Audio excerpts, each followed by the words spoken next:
Hello all, I welcome you all to my channel. So I am here with you with a new chapter, that is chapter number 14, Sources of Energy, a very important chapter and very interesting chapter, and it is included in general science part of your textbook. So the chapter name is Sources of Energy. Sources of energy. So what is the meaning of sources of energy? Sources of energy का meaning होता है कि हमें energy कहाँ से मिल सकती है. What are the areas from which we can get a huge amount of energy and we can use it in a proper manner. तो ये है ये चैप्टर का मीनिंग कि हमें कहाँ कहाँ से एनर्जी मिल सकती है. जैसे आपने प्रीवियस क्लासेस में पढ़ा है कि रिन्यूएबल सोर्सेज ऑफ एनर्जी होती है, non renewable sources of energy होती है, वो सब कुछ रिपीट होने वाला है. कन्वेंशनल सोर्सेज ऑफ एनर्जी होती है, non conventional sources of energy होती है. ये सब क्या है, उसके अंदर क्या क्या आने वाला है, ये सब कुछ हम ये चैप्टर में पढ़ने वाले हैं. So it's a very much interesting chapter and some of the portions will be repeated from class 9th and class 8th in class 10th. So let's begin with this chapter. So in source of energy, the first topic that is given in your textbook is law of conservation of energy or law of conservation of mass. So what is the statement that is given in your textbook is the total energy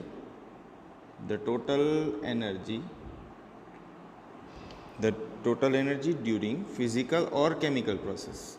During physical और chemical process, physical या chemical process में जो total energy है remains same.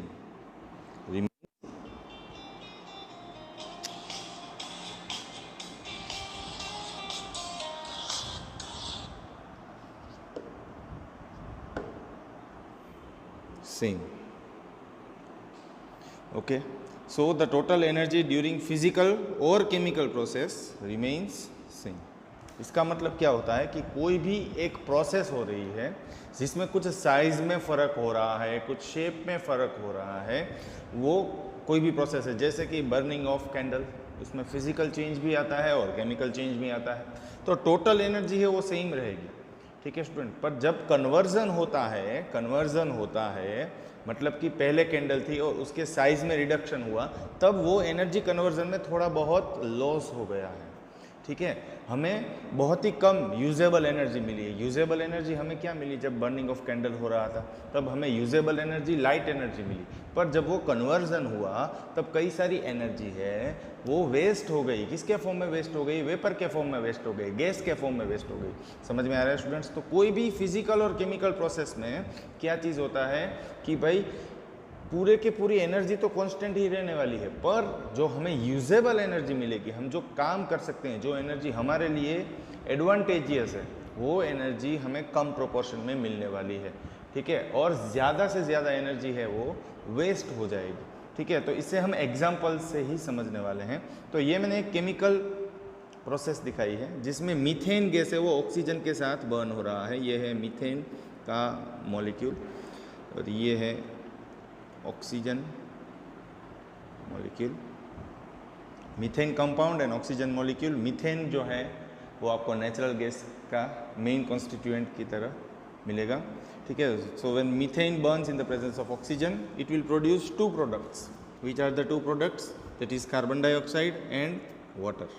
Water के दो atoms produce हो रहे हैं, इसलिए यहाँ पे 2H2O लिखा हुआ है, और कार्बन डाइऑक्साइड का एक पूरा कंपाउंड, एक एटम फॉर्म हो रहा है. ठीक है स्टूडेंट्स. तो ये इसमें आपने देखा कि कार्बन के जितने भी एटम्स रिएक्टेंट पोर्शन में थे, उतने ही एटम्स आपको प्रोडक्ट सेक्शन में भी मिलने वाले हैं. सेम वे ऑक्सीजन के जितने भी एटम्स रिएक्टेंट पोर्शन में थे, सेम एटम्स हैं वो आपके कहाँ पे मिलने वाले हैं?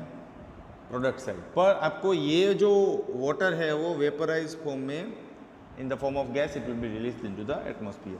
ठीक है. तो आपको यहाँ पे काम क्या आया? कार्बन डाइऑक्साइड, जो आपका यूजेबल प्रोडक्ट बन गया. अब हम आगे जाते हैं.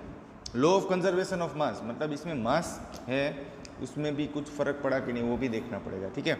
देखिए स्टूडेंट्स, अपने 9th स्टैंडर्ड में एटॉमिक मास के बारे में पढ़ा था. ठीक है.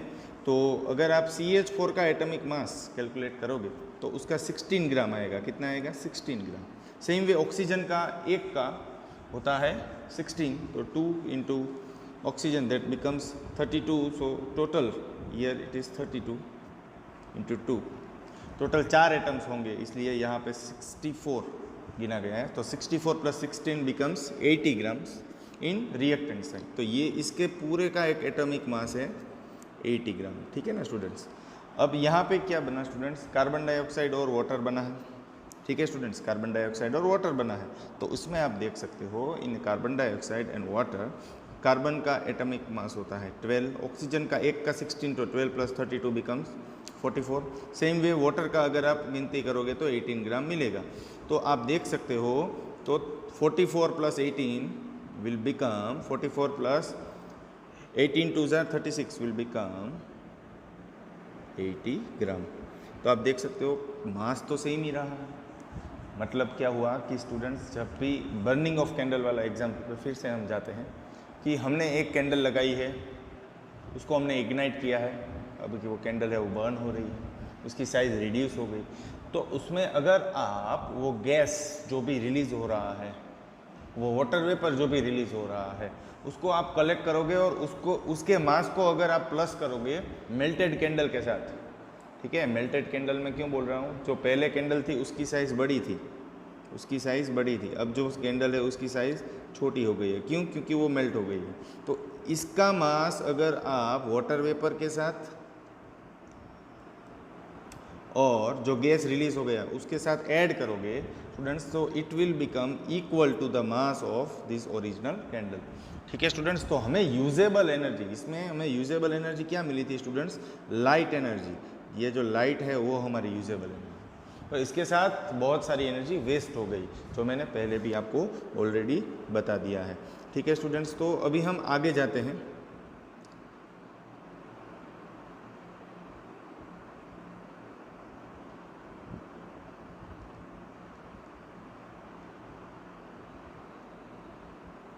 तो आप देख सकते हो स्टूडेंट्स, मैंने यहाँ पे और एक एग्जांपल दिया है।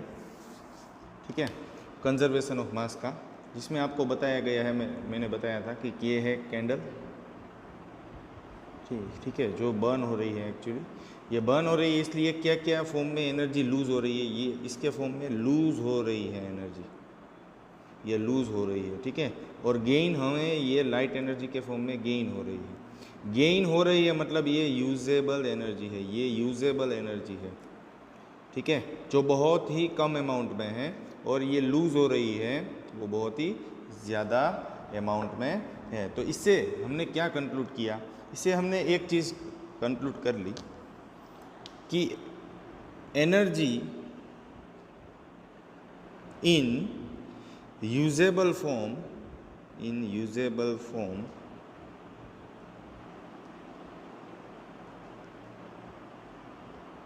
is very much less during interconversion of energy, during interconversion of energy। क्योंकि इसमें भी स्टूडेंट्स एक इंटर कन्वर्जन ही हुआ है, इसलिए इंटर कन्वर्जन ऑफ एनर्जी हमने यूज़ किया है। And energy is wasted in more quantity during conversion। जैसे आपने फूड चेन पढ़ा है स्टूडेंट्स चैप्टर 15 में, तो उसमें भी हमने देखा था जो भी लाइट एनर्जी सन से आती है उसमें से थोड़ी बहुत ही एनर्जी प्लांट से वो एब्जॉर्ब करके अपना खाना बना सकता है, और प्लांट से only 10% energy is given to the first trophic level, same way 10% energy is given to the second trophic level. तो जो हाईएस्ट ट्रॉपिक लेवल के ऊपर जो हमारा कंज्यूमर्स है उसके पास तो बहुत ही कम एनर्जी रहेगी। उसका मतलब ये हुआ कि हर बार एनर्जी कन्वर्जन के वक्त very much less energy is available in usable form and very much more and more energy is wasted. Okay students, so अब हम नेक्स्ट टॉपिक के ऊपर जाते हैं, जो आपका 14.1 टॉपिक है, जिसका नाम है what is a good source of energy. What is good source of energy. Students आप भी सोच सकते हो, you can also give some viewpoints about it, that according to you what is good source of energy. Do tell your answer in the comment box. Okay students, तो आपके हिसाब से कौन सी एनर्जी बहुत अच्छी है? वो एनर्जी जो ज़्यादा मोर हीट रिलीज़ करे बर्निंग करते वक्त, more heat is release during burning, ये एनर्जी अच्छी है? वो एनर्जी अच्छी है जो लॉट ऑफ स्मोक रिलीज करता है, लॉट ऑफ स्मोक, ठीक है स्टूडेंट्स?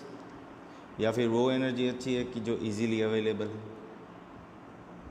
ठीक है स्टूडेंट्स? और कई सारे पॉइंट्स हम ऐड कर सकते हैं। वो एनर्जी अच्छी है जो चीप है, ठीक है स्टूडेंट्स? वो एनर्जी अच्छी है जो इजीली ट्रांसपोर्टेबल है, वो एनर्जी अच्छी है कि जिसके यूज़ ज़्यादा है, मतलब मल्टी यूज़ है। आप सोचो कौन सी एनर्जी हमारे लिए बहुत ही अच्छी है, या फिर वो एनर्जी अच्छी है जो एनवायरनमेंट फ्रेंडली है, जो एनवायरनमेंट फ्रेंडली है। सी स्टूडेंट्स, कोई भी सोर्स ऑफ एनर्जी ले लोगे, उसमें आपको ये सभी पॉइंट्स एक साथ नहीं देखने को मिलेंगे, ठीक है? सभी एनर्जीज के कोई एडवांटेजेस है तो कोई डिसएडवांटेजेस है। तो हम यहाँ पे characteristics of good source of energy पढ़ने वाले हैं, ठीक है? तो characteristics of good source of energy, hopefully आप सबने अपने आप से सोच लिया होगा कि कौन सी energy good source of energy है, उसमें लिया जाएगा। मतलब कि मैं अगर आपको एग्जांपल दूं कि पेट्रोल है और सीएनजी, हम अगर ये दोनों को कंपेयर करते हैं स्टूडेंट्स, तो पेट्रोल और सीएनजी दोनों रेडीली अवेलेबल है, ठीक है स्टूडेंट्स? सीएनजी चीप है, पेट्रोल है वो एक्सपेंसिव है, ठीक है स्टूडेंट्स? फिर अगर हम पेट्रोल की बात करें तो वो ज़्यादा पोल्यूशन करता है, सीएनजी वो कम पोल्यूशन करता है, ठीक है स्टूडेंट्स? फिर अगर हम पावर की बात करें तो पेट्रोल है उसमें आपको ज़्यादा पावर मिलेगा, सीएनजी में कम पावर मिलेगा। फिर एनवायरनमेंट फ्रेंडली की बात करते हैं तो एनवायरनमेंट फ्रेंडली में सीएनजी है वो ज़्यादा एनवायरनमेंट फ्रेंडली है, पेट्रोल है वो लेस एनवायरनमेंट फ्रेंडली है। तो ऐसे आप कंपेयर करके अपने आप से एक कैरेक्टराइज कर सकते हो कि गुड सोर्स ऑफ एनर्जी किसे बोल पाएंगे हम, ठीक है स्टूडेंट्स? तो यहाँ से हमें मिल गया भाई, गुड सोर्स ऑफ एनर्जी उसे बोल पाएंगे कि that is easily accessible, easily accessible, सब उसको यूज़ कर पाए, ठीक है? That is easy to store and transport, easy to store and transport, जो आप एक जगह पे रख पाओ और ये एनर्जी ऐसी हो कि आप उसको एक जगह से दूसरी जगह पे ले जा सकते हो, ठीक है? तो उसका यूज़ है वो ज़्यादा से ज़्यादा पीपल है वो कर सकते हैं। इट मस्ट बी इकोनॉमिकल, मतलब कि लेस एक्सपेंसिव, इकोनॉमिकल का मतलब है लेस एक्सपेंसिव, ठीक है स्टूडेंट्स?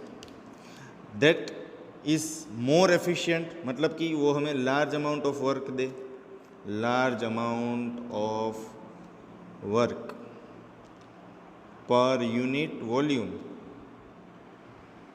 और मास, ठीक है स्टूडेंट्स? अगर हम केरोसिन, वाइट केरोसिन और पेट्रोल की बात करें तो क्यों वाइट केरोसिन को ही रॉकेट में यूज़ किया जाता है, वाइट केरोसिन को व्हीकल में यही यूज़ किया जाता है? क्योंकि वाइट केरोसिन है वो ज़्यादा पावर देती है, कम फ्यूल यूज़ करने से ज़्यादा कैलोरीफिक वैल्यू उसमें मिलती है। समझ में आ रहा है स्टूडेंट्स? इसलिए वाइट केरोसिन को एरोप्लेन और जेट में यूज़ किया जाता है। पर हम क्यों उसे यूज़ नहीं कर सकते हैं? क्योंकि हमारे व्हीकल्स हैं वो इसको अफोर्ड नहीं कर सकते, मतलब कि इतने पावर वाले इंजन इंस्टॉल्ड नहीं हैं हमारे व्हीकल के अंदर, और साथ में ये जो वाइट केरोसिन फ्यूल है वो एक्सपेंसिव है, ठीक है? तो इसीलिए ये जो फ्यूल्स हैं वो कन्वेंशनली हमारे व्हीकल्स में या कार्स में यूज़ नहीं होते हैं। इसके साथ आप और एक दो चीज़ ऐड कर सकते हो जो है एनवायरनमेंट फ्रेंडली, मैंने पहले भी बताया था, एनवायरनमेंट फ्रेंडली। फिर students large amount of work per unit volume के साथ आप एडिशन में वो भी लिख सकते हो कि large calorific value, large calorific value. What is the meaning of calorific value? कि कितनी हीट एनर्जी रिलीज़ होती है, कितनी हीट एनर्जी रिलीज़ होती है जब कोई एक सब्सटेंस 1 किलोग्राम अगर आप बंद कर, तो हीट एनर्जी कितनी रिलीज़ होती है? किलो जूल पर ग्राम, ठीक है, उसे हम बोलते हैं कैलोरीफिक वैल्यू, इसे हम बोलेंगे कैलोरीफिक वैल्यू, जो आपने क्लास 8 में ऑलरेडी पढ़ लिया है। उसके साथ और एक पॉइंट आप ऐड कर सकते हो, मेरे पास बहुत सारे पॉइंट हैं जिसमें लेस रेसिड्यू बचता हो, लेस रेसिड्यू बचता हो, लेस रेसिड्यू इज